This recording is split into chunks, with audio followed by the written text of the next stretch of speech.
केंद्रित केले काय कशा पद्धतीने कारवाईला देखील सुरुवात केली का?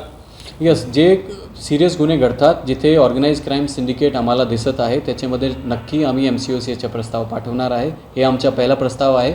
आणि बाकी जे जबरी चोरी, दरोडा, मर्डर, अटेम्प्ट टू मर्डर सारखे गुन्हे जे घडत आहेत त्याच्या गुन्हेगारची पार्श्वभूमी बघून आणि त्यांच्या ऑर्गनाइज क्राईम सिंडिकेट बघून डेफिनेटली आम्ही MCOCचे प्रस्ताव पाठवणार आहे. जे फरार आरोपी आहेत यामध्ये डेफिनेटली आता तपास वरिष्ठ ऑफिसरकडे आम्ही वर्क करत आहे.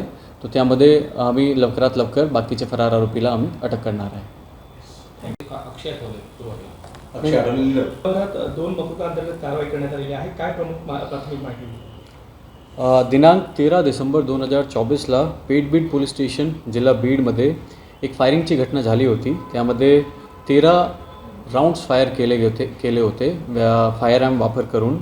त्यामध्ये एकूण 6 आरोपी होते. आरोपी अक्षय आठवले, आशिष आठवले, मनीष क्षीरसागर, प्रसाद, ओंकार सवाई आणि सनी आठवले.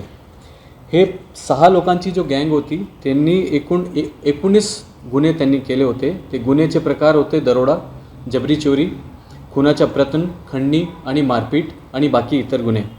त्याचा प्राथमिक तपास PI पेठबीड पोलीस स्टेशनचे प्रभारीने केला होता. नंतरचा तपास PI LCBने केला होता. तपासाच्या दरम्यान आम्हाला निष्पन्न झाला की हे जो गुन्हेगार आहे ते ऑर्गनाइज क्राईम सिंडिकेट म्हणून ते काम करत आहे. त्यामुळे त्याच्या आम्ही MCOC अंतर्गत त्याचा प्रस्ताव IG साहेबांना, IG छत्रपती संभाजीनगर रेंज साहेबांना आम्ही पाठवले आणि त्याची सँक्शन आम्हाला भेटलेली आहे. आता हा गुन्ह्यामध्ये MCOC सेक्शन इन्वोक झालेला आहे आणि त्याचा तपास आता DYSP बीड सिटीकडे वर्ग करण्यात आलेला आहे. सर आता टोळ्या ABP माझा, उघडा डोळे बघा नीट.